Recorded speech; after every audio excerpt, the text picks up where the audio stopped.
Okay, we're rolling. Hey, welcome back to the How to Podcast series. It's Dave with you. Hope you're doing well. We are going to be talking about listener surveys and how to get people to actually respond. Now, shameless plug here because I do have a listener survey and it's been out for a little bit. It's been in the show notes and the episodes down at the bottom there in the show notes. You'll see a link and it takes you right to it. And I've had a small amount of people respond. Even though I've been asking and posting and reminding people for a while now that survey is sitting there ready for you, and I'd love to get your feedback to help the show improve and grow and all that good stuff. Now, the small amount of people that have responded, I appreciate all of you. Thank you. You know who you are. For the vast majority of people who listen to the show who have not done it yet, why not? Why? I would love to hear from you. This would make it so great if you had time to go through and answer some questions about the show. I'm trying to gauge how the impact of the show is. I'm trying to gauge your interest in the show, where we can go with the show. I'm always looking for feedback. Always open and willing to tweak and pivot and change and grow and shrink and expand, whatever you need. Willing to do it all. But I'd love for you to go check it out. There's a link right there in the show notes. Also on howtopodcast.ca, there's a great big button that says survey. When you have a few minutes, I'd love to get your thoughts. It's going to make the show much better. But for us as podcasters, I want you to understand that only a small amount of people will ever respond to anything you put in front of them. A buy me a coffee, also in the show notes. A speak pipe, also available on the website. To buy your book, to buy your course, to leave you a review, to tell a friend. All of these things are calls to action. And what's interesting is only, they say, 1, 2, or 3% of your audience will ever do anything that you put in front of them. And the big super majority of your audience will never reach out to you. They'll never leave you a message. They'll never engage with you. And it's like this big wall of silence. And as a podcaster, that could be a little frustrating. So here's my suggestion for you. And this is what I'm trying to do as well as a fellow podcaster. Don't ask for anything from your audience you're not willing to do yourself. If you want reviews, then leave reviews for other people. If you want comments in Spotify, then leave comments in Spotify for other people. If you want people to donate to your Buy Me a Coffee, then you need to donate to somebody else's Buy Me a Coffee. We got to get the ball rolling. So whatever you're asking in the CTA, call to action, I prefer pathway to engagement. That's kind of my little thing. But whatever you ask of your audience at the end of the episode or during your episode, midway through, at the beginning of the end, wherever, it doesn't matter. Whatever you're asking of your audience, you need to do it first. You need to go through the door and hold the door open for your audience before you ask them to do anything to support your show. I find that podcasters are quick to complain about the lack of responses from their audience, but slow to act and do what they're asking of their audience for somebody else. So lead by example. It's not that do as I say, not as I do.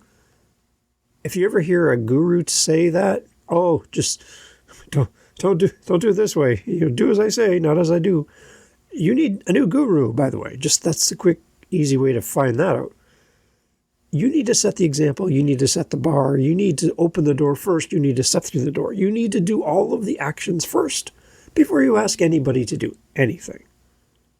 So think back on the last few episodes of your show. What have you asked of your audience? And then I want you to go inside yourself and go, now, have I done that? Have I done what I've asked my audience to do? And I would say the majority of us haven't. We really haven't. It's kind of like, the plumber that helps everybody else, but their own plumbing at home is terrible. Electrician hasn't changed the light bulb at home in months, but will do it for everybody else. whatever's happening at home doesn't match, right? So we ask of things of people, but we don't do it ourselves. And I think we need to stop and change that. So we're going to talk today based on the book, The Audience is Listening, a little guide to building a big podcast by Tom Webster. Link in the show notes. A great book that I keep near my monitor. I reference it often when I'm coaching with podcasters, which I do over at howtopodcast.ca. And it's a great book, and I really encourage you, if you like bunnies, there's a bunny on the front cover, and that'll make you happy. So grab The Audience is Listening by Tom Webster. It's a great book, and it's a must-read for anybody that I coach. They need to go buy this book, and then we have our talks. So if you want to work with me, you better go buy the book. There you go, because you're going to have to anyway. So there you go. So this seems really simple. The idea that you want to get your audience to respond to your next request. For me, it's to go fill out my survey. But for you, it could be whatever you want. It seems simple, right? You just ask people, they love you, they do it. But will they? I don't know. I don't know if they will. The goal of a call to action, for me, again, going to fill out the survey, is to truly understand what the people listening think of the show. That's why I have my survey. And at the core of this idea is something that Tom Webster talks about often. Great podcasts aren't built on guessing. They're built on understanding. And your audience is already telling you what they want. But you need the right approach to hear it and hear it clearly. A listener survey, like the one I have, is one of the easiest ways to start doing that, but only if you design it with purpose. One of the biggest challenges is getting people to actually respond. If your survey feels too long, too confusing, with unnecessary questions, or like, why is that in there? Most people won't take the time to even fill it out. They'll abandon it. So, based on Tom's book, he's encouraging us to keep it short. Be clear with the questions and be clear with the intent behind it, and aim for something that takes no more than a few minutes to complete. Be clear on about why you're asking the questions you're asking, and make it about them, not you. Hey, tell me how great I am. Those kind of questions, that's not what we're supposed to be doing. When listeners understand that their input will actually directly shape future episodes, content ideas, future guests, topics that haven't been covered, they're much more likely to engage. If you can, offer some kind of small incentive or simply reinforce that their voice matters in the direction of the show. And your voice matters here. I think where many podcasters go wrong is in the questions that they ask. Like for me in my survey. It's easy to focus on things that feel interesting, but don't actually improve your content. Questions about platforms and listening times and general demographics might give you data, but they won't necessarily help you create better episodes. Instead, maybe focus on questions that uncover challenges for your audience, uncover their needs, their expectations of the show, and their expectations of you. You want to know what your listeners are struggling with, what they want more of, and what they wish that your show would be for them. A big way to grow your show is to take the feedback from your audience and implement it. When you ask your audience to fill out a survey and then you never reference it, when you ask your audience to give you feedback and they do, and then you never action it, and they never see the podcast change, they never see their feedback in action, people lose heart that you really don't want to hear from them. This is just an exercise to maybe stroke your ego that you got so many people to respond to your request to fill out a survey and nothing happened. There has to be a result, not just for you, but for the audience when they reach out and give you feedback and share their real concerns about the show and their praise for the show. So make sure that if you're going to do anything like a survey, like I'm doing, that you have an action plan attached to it. And how you're going to implement the things that make sense for your show. Keep this in mind too, because I think just because somebody left you feedback doesn't mean that it's the right feedback for your show. Doesn't mean that you should actually do everything your audience tells you that they want you to do, because it might not work. If you have a 5-minute solo episode every week and your audience comes back and said, love the show, but it would be great if it was 3 hours and if you did it daily. Like, well, that's impossible. So yeah, I can't commit to that. So even though it's feedback, it might not be great feedback. So you need to weigh through it and pick out the things that you think are going to work for you, your schedule, your heart for the show. But don't just chase squirrels around the front yard. Your neighbors are going to start thinking there's something wrong. Don't chase all these different comments and suggestions, because at the end of the day, it's your show and you can do whatever you want. But I find that feedback are like guardrails on the highway. They keep you from going off the road into uncharted territory. You need to stay on the road, and guardrails are really good at keeping you there. And your feedback from your audience are like guardrails. They help you progress, stay safe, and not wander off, as we as podcasters tend to do. When you build your podcast around real listener input, everything starts to shift. Your content becomes more relevant, your audience feels heard, engagement increases naturally because people recognize themselves in what you're creating, and growth becomes a result of connection, not something that you're just chasing for the sake of chasing it. I want you to create a simple listener survey for your podcast if you don't have one already. Keep it focused, and most importantly, be ready to act on what you hear and what you learn from the responses from your audience, even if you only have a handful, like I do. Because your audience is already listening. And that's why the book is called The Audience is Listening by Tom Webster. And the real opportunity is showing them that you're listening as well. It's a two-way street here. And a survey is a great way to build the bridge between a listener and the host. A couple other things that you can do to get better engagements on your calls to action for your next episode, whether it's a survey or something else. Here are a few things you can do to get better engagement for those calls to action. So here's 5 things you can do, right? They're in the show notes, by the way. 5 things. First, make it about them, not you. First one. Instead of leave a review or follow the show, frame it around the listener's benefit. Sharon from our podcaster meetup that we do at howtopodcast.ca, Sharon comes in, and that's her big thing. She's got the Duh Factor podcast, which I love. It makes me, I just want to say duh all the time. It's a great business podcast, and she talks a lot about business growth and things she's seeing in the business world and how you can improve your business. Sharon's a great new podcaster. Go check out her show. Link in the show notes.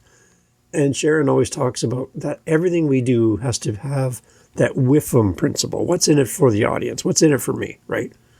And I think that's a big thing when you do ask anything of your audience. There's got to be a component that benefits them. Can't just be about you. So first, make it about them, not you. So for example, if this episode helped you start your podcast, then hit follow so you don't miss the next step. He said, you, not me, you won't miss the next step, right? Okay, so first, make it about them. Second, give one clear action. Too many CTAs dilute the response. You're overwhelming people with choice. Give them one CTA, one action to do. Don't ask for a follow, a review, a share, an email all at the same time. Too much. Don't send them to 5 websites or 5 different social handles. No, pick one. Just pick one. My suggestion is to have a website and have all of your links there. So instead of listing your Facebook, your Instagram, your thing, your blah, blah, blah, just have your website, howtopodcast.ca. Everything's there. And I'm sending you to my spot on the internet. I own it. My address, not somebody else's. Don't build your world on somebody else's platform. Keep that in mind. Give them one clear direction. Third, place it where it matters. Don't save your only call to action for the last 10 seconds of your episode. As you see your retention rate, that means how long people listen to any specific episode. Everybody listens at the beginning because all podcast episodes start at the beginning. They don't start in the middle like radio. Everything starts at the beginning. So your highest engaged audience numbers are always at the beginning. So when you put it at the end and you only have like 5-10% of your audience still listening, not everybody hears what you asking people to do. So put it around different places, not just at the end. So keep that in mind. You might want to put your calls to action in the middle. You might want to try to have it in the first quarter of the episode. You got to play with this and see what works best for you. And you won't break anything. You can try it, measure it, and adjust. But place your call to action in a better place than the very, very end all the time. And next is to make it frictionless. The easier it is, the more likely people are going to act. Use simple instructions like tap follow on your app right now. Like right now. Click at the link in the show notes. Right? We hear people say it all the time. Have it really super easy for people to take that next step without having to jump through 1,000 hoops. Avoid anything that requires multiple steps or remembering later. And last, tie it to the moment. Connect your call to action directly to what was just discussed on the podcast. If you've just talked about guesting, then say, if you're thinking about being a guest, grab my checklist on the show notes on how to be a better guest. Link in the show notes, right? Do that. Always tie your call to action back to the content that was just delivered. Don't give some random call to action that has nothing to do with what people just listened to. Remember, there are people coming to your show for the very first time. They have never heard you before. They don't know about your coaching program, your book, your thing, whatever. They just got here. This is the first time they've ever heard your voice. So if you put some random thing out there in front of your audience that has nothing to do with the content, it's going to be confusing. So keep your CTAs relevant, timely, placed properly within your content. All of these things are going to help you. These small shifts, they're really going to help turn your passive listeners into active ones. And it won't feel pushy. So I would love for you, now that this episode is over, to go to the link in the show notes. Go to howtopodcast.ca, either one. Click on the survey and go fill it out. I need your answers. I need your direction for the show. I need to hear from you. Everything is there for you. It's thoughtful questions, and you can steal my questions for your own and take the ones that you like and build your own. I just built everything on a Google form, and I've attached it to a Google sheet. So as you fill it out, it comes to me in columns, and the columns are the same because the questions are the same for everybody, and it puts it into a sheet for me. I can monitor and see how many people have filled it out for me, and I have actionable things I can do with the answers based on what you fill in. So don't skip any questions. Be thoughtful. Take your time. Do it over a coffee. And I would love to hear from you at howtopodcast.ca. Come fill out my survey, please. It's sitting right there. I've been waiting for you to fill it out. And I know you just need a reminder. So this is your reminder. And don't be afraid to ask your audience to do something during your next episode. Beginning, middle, end, somewhere. Make sure that your audience has the next logical step that benefits them. At the same time, it benefits you. It can't always be about you. Bring your audience in and let them feel like they're part of the show, because you are part of the show. And I really do appreciate you. howtopodcast.ca. So I get asked quite often, usually at the end of a podcast, like right now, Dave, how can we help you? Like, how can we, as a listener, support the show? Can we come rake your leaves? Can we cut the grass? Shovel the snow? Watch your dog? Help you move? What can we do? Clean your dishes? Oh, that'd be interesting. Well, if you can't do that because, you're in Poland, maybe you can help us by supporting us with our Buy Me a Coffee. It's right there on our website. And, it just will help us to, A, stay fueled because, we drink a lot of coffee around here. And it helps the show. So if you want to help us, it's out of the goodness of your heart. I can tell you that listening to the podcast to this point, you've already helped us so much. But I do have people saying, Dave, I'd love to give back something small, even just to the show. Buy me a coffee link is on our website, howtopodcast.ca. And you can support the show that way. It would mean a lot to have you on our team supporting what we do here. If you find value in the show, then that's great. Share the show, tell somebody about it. And when somebody says, Dave, I want to start a podcast, who should I check out?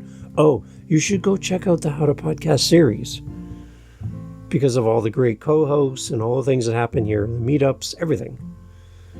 And I would appreciate that. And then fill our cup once in a while if you can. But again, thank you so much for being here and supporting the How to Podcast series. Take care. Talk soon. You're still here. Amazing. Okay, so this is bonus content for you. This bonus content relates exactly to what we just talked about on the episode about listener surveys. So page 75, it's in, Tom calls them episodes, not chapter, but episode 4, page 75, and episode 4 is the listener survey. There's a sample listener survey on page 75, and it's giving you questions that you can use. You can tailor these questions. You can adjust them. You can delete some. You can insert whatever you got. And like, there's a lot of great stuff in here. Stuff like, how long have you been listening to the show? Where else do you typically listen to podcasts? Do you listen to every episode, almost every episode, select episodes? In general, how soon do you typically listen to an episode after it's been released? Do you follow or subscribe to the podcast? Besides listening, how else do you interact with the podcast? And you get some really good information. And I love that that's included in the book and Tom gives this to us. There is some information about demographics and stuff as well that should be really helpful for you, because then it'll kind of confirm and what you're seeing in your analytics. So if that's interesting for you, then great.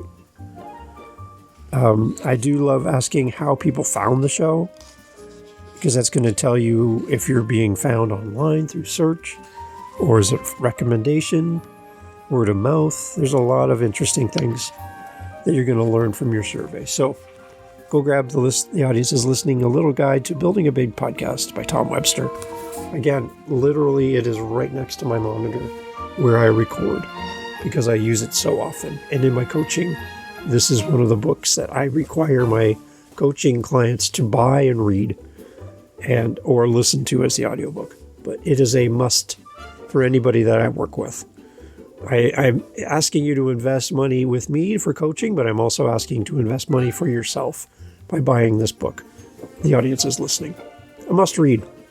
A must read for any podcaster. So please go grab a copy, especially if you're going to work with me, because you're going to have to read it anyway. Thanks for being here. Take care.